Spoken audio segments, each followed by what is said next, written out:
How's everybody doing? How's everybody doing?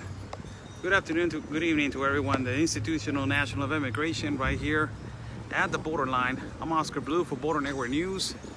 We're seeing right now how the INAMI is working with people from Cameroon right now, and we just saw a vast number right now just got recently deported.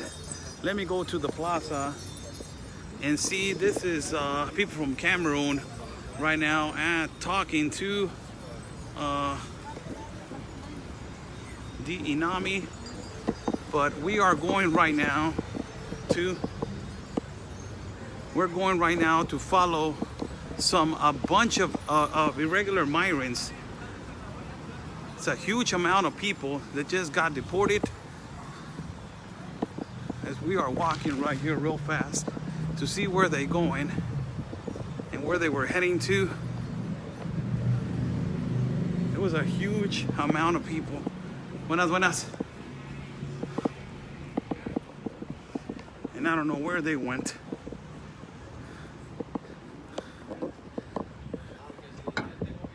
But there were like 20 or 30 of them.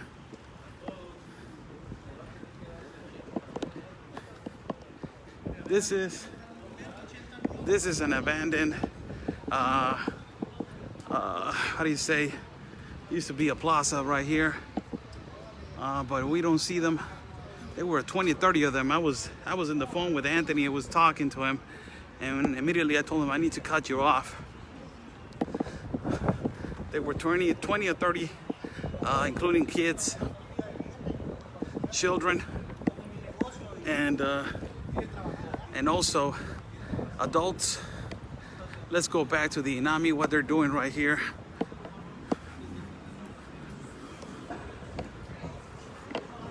Let us see what they're doing. Right here, the INAMI is working. What does that tell you? That the INAMI is working? We don't know what they're doing. I can't approach right now when they're working. The number one thing why I can't approach is that I'm interrupting the whatever immigration process they're doing. So we see the INAMI right here. That is the bus for immigration services, and also we see people from Africa right there. Practically they're from Cameroon. And que rollo. Facebook, Oscar el Blue. El Blue. Sí, saludos jefe, saludos. ¿Cómo están? Muy buenas tardes. Aquí grabando nada más. Buenas tardes, muchas gracias. Right here we're seeing INAMI, the INAMI van, as they are working. I don't know if they're gonna practically take them to another place. They're people from Cameroon right here. As you know, I don't know what is their purpose right now, if they're gonna move in or not. And you got officers right here with the people from Cameroon that they're talking. As soon as I can, I'm about to move and see what they're going to do. This gentleman is well dressed right here. All of them are good. And we see two immigration officers right here. I don't know what is the... I'm about to ask in a few seconds.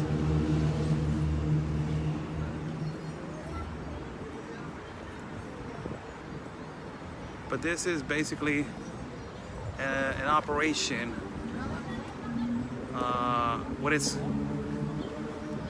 Here comes one gentleman.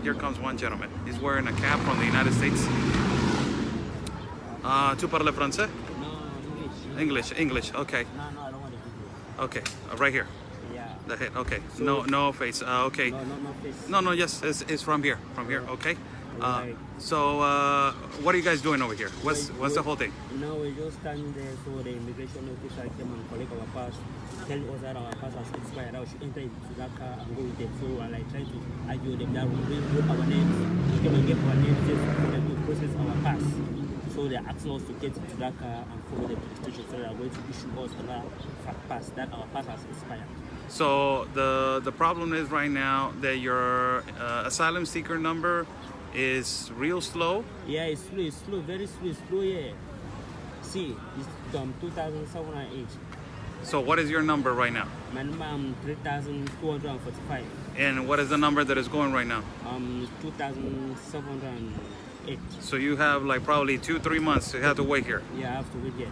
So you're coming from Cameroon? Cameroon, yeah. Cameroon. Yeah. Okay, so right now you're talking to the immigration officers to tell them that the number is real slow. Yes, yeah, well, I tell them they're asking for our pass, that our pass has expired, that they have to carry us to the station, let go and take another pass. So Take another pass. Yeah, so I like explain to them that we already wrote our names and gave them yes, so that they issue us another pass. Okay, so you guys are asking them for a ride to take you to get to another pass. Them, they're asking us, they're like, Okay. us, yes, telling us that we have to follow them to the station, so no, like, tell them that no, we have wrote our names to the immigration. Okay. Issue us another pass, yeah. Okay, can I ask you a question? There you go. Okay, how do you got here from Cameroon? From Cameroon, yeah, so I left Cameroon by plane. I went to Benin, from Benin, Turkey, from Turkey, Panama, from Panama, Colombia, Cebu through the sea, Panama Forest, yeah. Camion or avion? Huh? Plane or No, a bus? From Ecuador, bus. From Ecuador, I took a bus to enter Colombia. From Colombia, from Cebu, I took by the boat to cross the Atlantic Ocean. Yeah, from Capogana to the forest. I make 5 days in the forest, 1 week, yeah, to get to Panama. Okay, you paid everything on your own. Yeah. Everything you paid it on your own. On my own. Okay, do you guys know that you guys can migrate to Canada? Do you guys have a possibility of migrating to Canada because the United States is only giving 3% of possibilities of asylum seeking? I don't have that idea. You don't have that idea? Yeah. Okay, I advise you to read a document that says the United Nations Pact. Right. The United Nations tells you the 154 countries that you can migrate. Mexico is one of them. The United States is not one of them. That's why the United States is closing their doors for asylum seeking, because they're so packed. Now, Canada is accepting migrants. So if you want to go to Canada, it's easily to just call your consulate and they can fly you over there. All right, thank you. Okay? All right, thank you so much. Thank you so much, sir. Thanks so much. You want to talk for a second? No? Come on, man. Just 1 second. Story. Just story.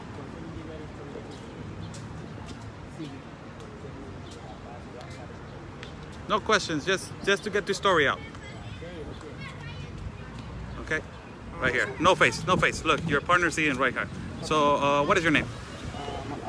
Mohammed. Mohammed is your name. Okay, so you come from Cameroon? Yeah. Cameroon. How many days it took you to come from Cameroon to over here? About 2 months. 2 months. And right now, you guys are fighting because the asylum seeker number is taking so long for you guys to get the political asylum. Yeah. Yes? So your dream is to migrate to the United States. If I tell you that there's a big possibility of migrating to Canada, will you take that option? Yeah?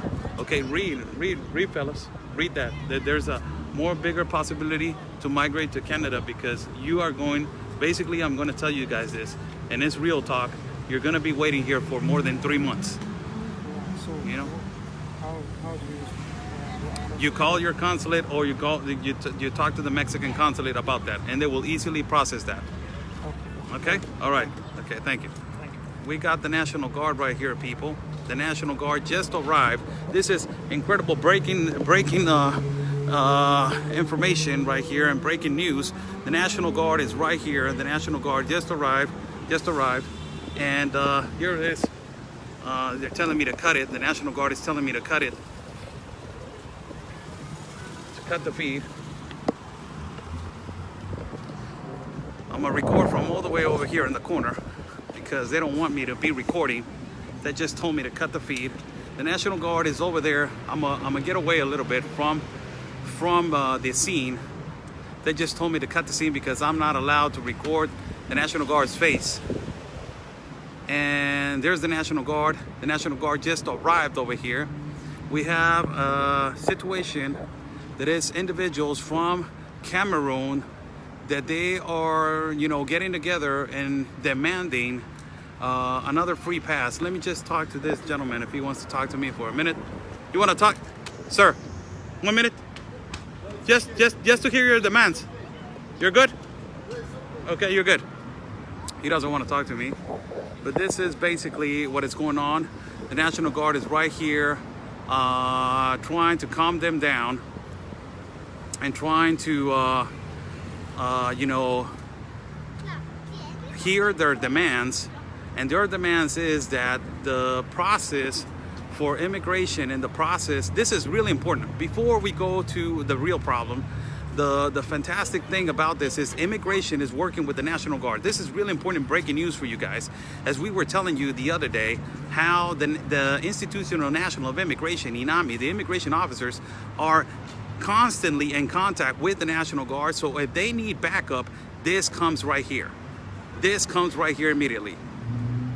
So they are, basically he is, oh, okay. They're going to arrest this guy right now. This is breaking news. He doesn't want to go.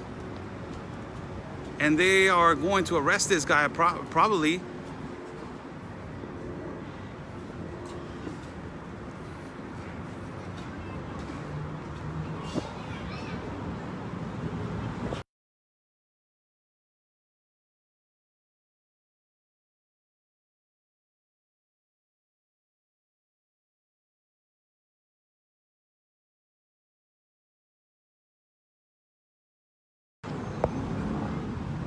There we go.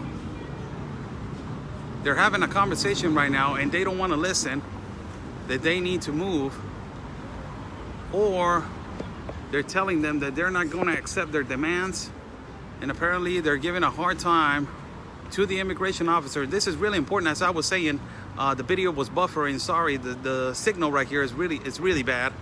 But this is really important for you guys to know. Immediately when an immigration officer feels threatened by an immigrant, immediately calls the National Guard, and the National Guard just arrived. As you can see right back there, there is one soldier from the National Guard, and you see apparently around 8 people from Cameroon. There he goes. They're giving them a ride. They're gonna take them right now, and they're gonna take them to the immigration facility.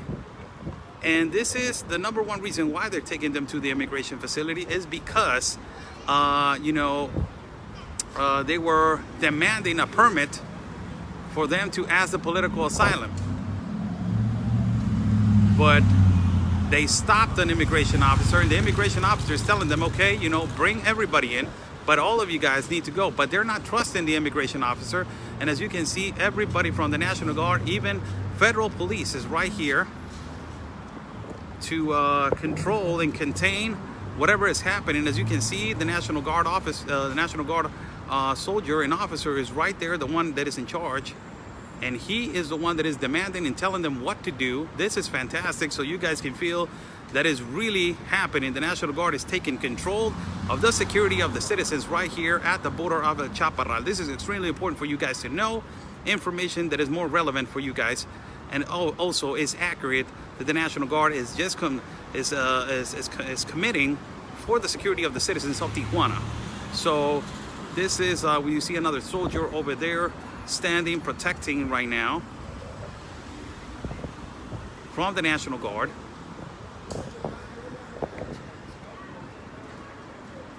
And the INAMI is trying to negotiate with them to make them understand that there is a process for every document, people, and they don't want to follow the process. This is the problem, that they want everything accelerated.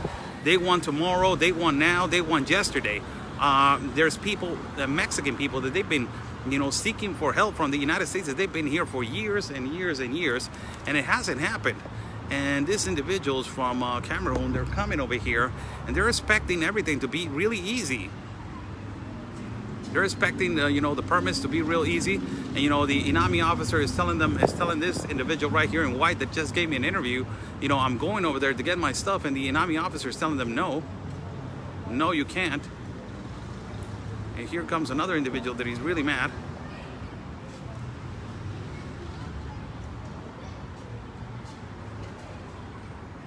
But they have to understand. They have to understand that there's laws over here they need to obey.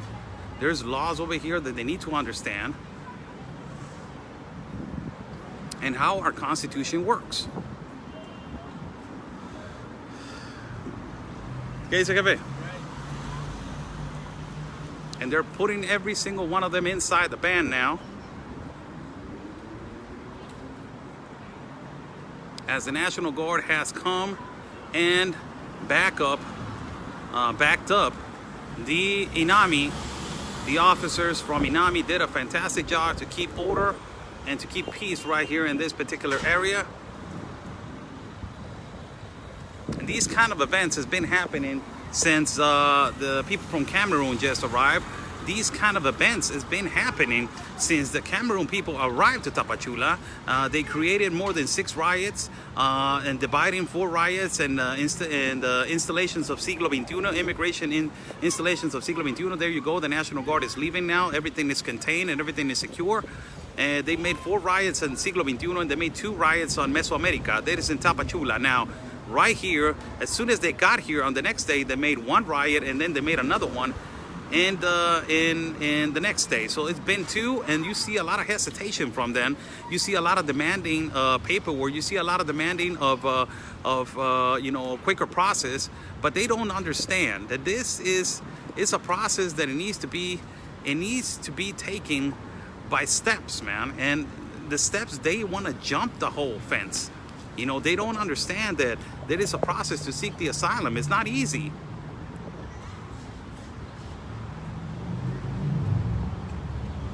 Immigration officer right here.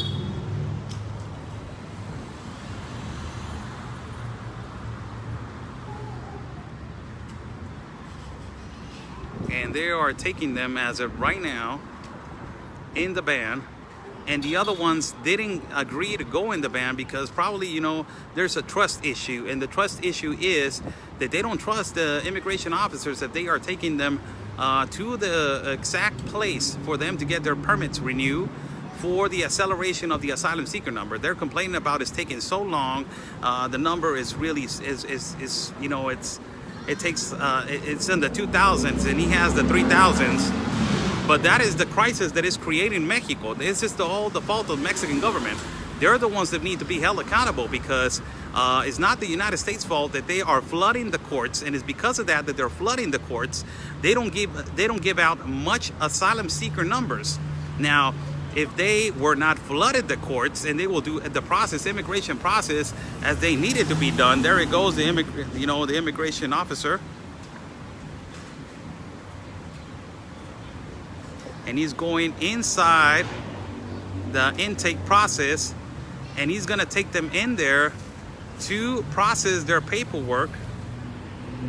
And also the National Guard has left. So, you know, in conclusion, this kind of situations has been happening, people. These kind of situations are been happening.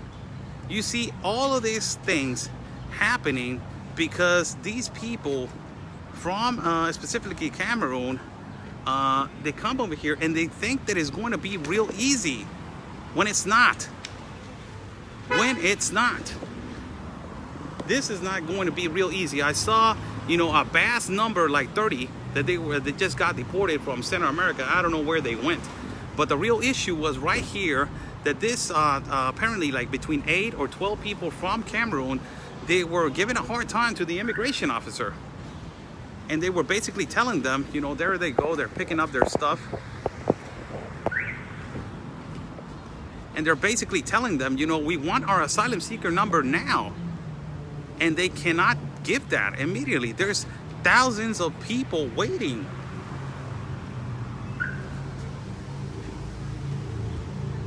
Thousands of people waiting, and you got, you know, 8 or 12 individuals that they are hesitating and they're saying like, no, I want my asylum seeker now.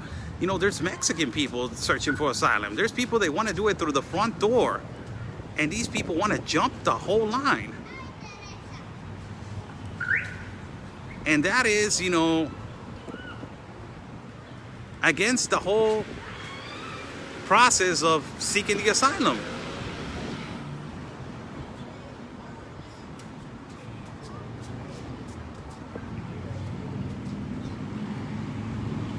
we are seeing more action every time, people. Every time we're seeing more action in this particular place that is the border of El Chaparral. Here is where they seek asylum every day. And every day is a different story, as you just saw right here.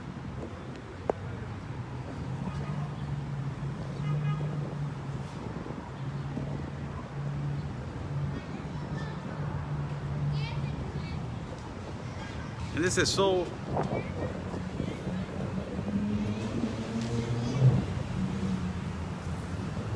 from here. Hey, how you doing? English? English? Hey, okay. How you doing? Where are you coming from? From Cameroon. Cameroon.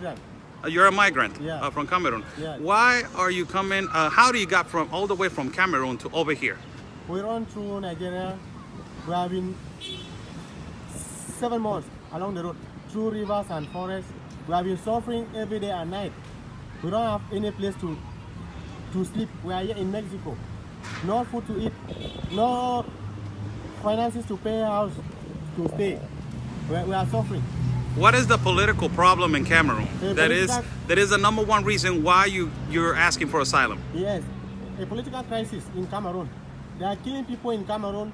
They are shooting every day and night, burning people's houses, killing our brothers and sisters, our mothers, our families. We don't even know where they are armed today. Is this the government or is just a particular group in Cameroon that is doing this? A government and La Republic with English speaking in Cameroon. Okay, so I believe that your number one option is to ask for the asylum for the United States. Yeah, we are here to ask for asylum in the United States, and I know, we believe that they will help us. We are suffering. Do you know that it is a 3% chance to get the asylum right now in the United States because it's really hard to get the asylum seeker number? Do you know that? Yes, we heard that it's very, very difficult now to entering US. We don't know if it's true or it's not true. We don't really know. Do you came alone or do you came with family? I came alone. I don't even know where my family is. What do you do for a living? I'm a waiter. I work in ship in Douala. I was working in ship. You're working in a ship? Yeah. Okay, so the plan is to stay here, seek the asylum for the United States. If that doesn't work, do you know that you can migrate to Canada also? Yes, I know that if it doesn't work, I will go to Canada because I can work anything in Canada. You can work anything from Canada? Yeah, I do industrial welding. Industrial welding. And and where are you living right now? Do you renting a hotel? You living at a shelter? I just sleep for somebody in a hotel. I'm sleeping outside. You're sleeping outside in the hotel? Yes. Okay, so this is a humanitarian crisis. Why have you asked for your basically your consulate or Cameroon to help you guys out? We know in Cameroon it's very, very difficult for the Cameroon government to help us. I know they are killing us every day and night. The military, they are killing every day and night, shooting day and night. I don't even know how to explain now. Yes, okay. I'm saying now with tears in my eyes. You paid on your own resources to come over here? I passed through jungle, rivers. I bet along the road, people help me to give me some money to be moving up and down and eating. Yes, they help me. I bet they gave me something good. As a Samaritan, they got me money. I'm gonna ask you this last question. A lot of people are afraid of the Ebola. That is a Ebola break in Cameroon. Is that true? Yes. There's an Ebola break. Yes. And so you guys, when you're coming over here, did a doctor check every single person of you guys for Yes. the Ebola? Who take injection? They took us. They took injection. Yes. Okay. There was cases. No. there were no cases. No cases right now. Yes. Okay, thank you so much, sir. I wish you the best. Thank you, sir. Okay, thank you God so much. bless you. Okay, God bless you too, man. Thank you. Thank you. There you go, the National Guard right there on your left, right there. Again, a security level right now is being taken right now, as you see in federal officers being really vigilant right at this moment to be under the Chaparral border, and also at the little incident that we had between 8 and 12 people from Africa, and we have the National Guard on this side right now, as they are on the National Guard pickup truck right there on the far left. You see it, as we have a situation, people, and this situation is going to continue. Unfortunately, is going to continue. Is going to continue. Why? Because we are in the United Nations Pact. Why? Because we are not getting out of it. Why? Because we haven't put no checkpoints on Tapachula. No medical checkpoints. For them, he's saying that they put an injection to check, which, you know, I digress. I don't know. You know, I will give him the benefit of the doubt. But there's cases of Ebola in Cameroon. You just heard it from this particular citizen from Cameroon, that he just said from his own mouth that there are cases of Ebola in Cameroon that they're spreading. Now, I just asked him, did you guys got checked on your way up here? He said yes. Now, that goes along with the speculation today that there's one case or two cases of Ebola at the General Hospital of Tijuana. So this basically, people, for all of you people, this basically reaffirms that we in Cameroon, we already know that there was a case of Ebola, but it is coming from a Cameroon citizen. That is really happening. There's people that they're coming over here and probably they have Ebola. And there's people that they're suffering from political refugees, like this gentleman, that they're coming because there's too many poverty and they're killing their family members at night.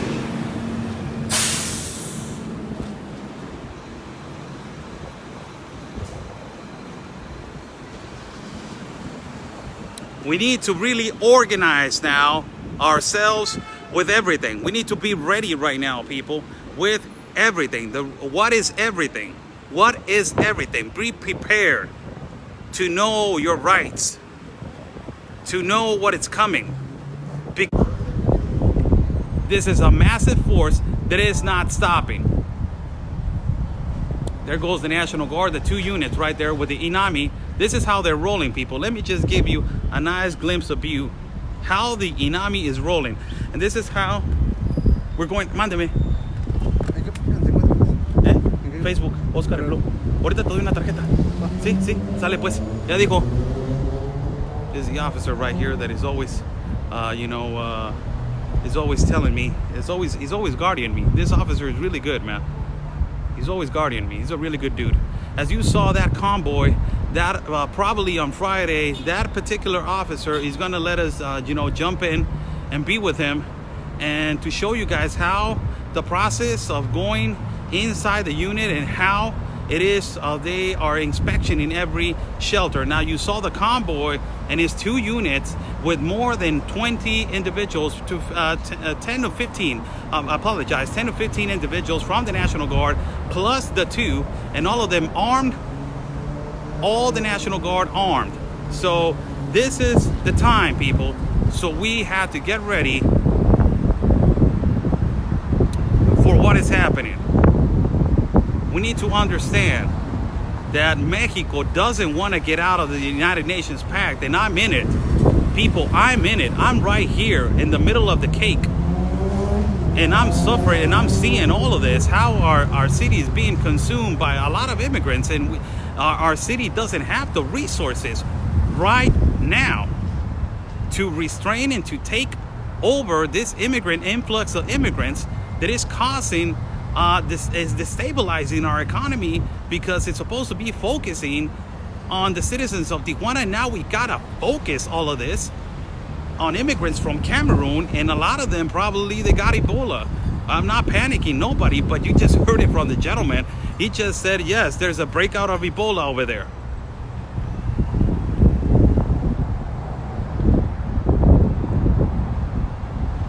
Let me change the camera right here before I go.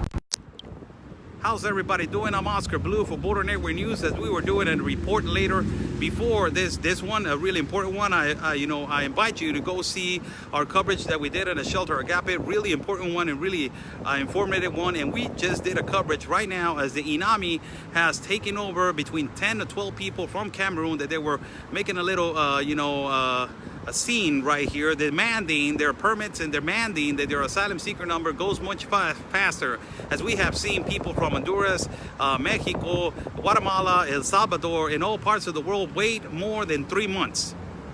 Wait more than 3 months. It is amazing. It is amazing how these people have a different cultures. These people have a different of opinions. These people have a different actions than all types of people that they come from South America. It is outstanding, and it is mind-blowing how these people from one day to another, they demand. They don't ask, they demand. It is different. It is way different. Their urgency is more different than the typical, South American, typical Central American, typical Mexican. Is more different. So I'm Oscar Blue for Border Network News. Yes, people, you can donate right there if you want. Emphasize. It's a joke, man, because oh my God, if you guys want, there's my PayPal and my page. If you want to appreciate my work, thank you so much. I appreciate it. God bless you all. Stay safe and follow my partner, Conservative Anthony, as he is running for Congress at the 16th district. Follow him, people. Follow him. So from now to late afternoon, we will see each other again. This is Oscar Blue for Border Network News. Stay safe and always remember, peace and love. And always, your country is first.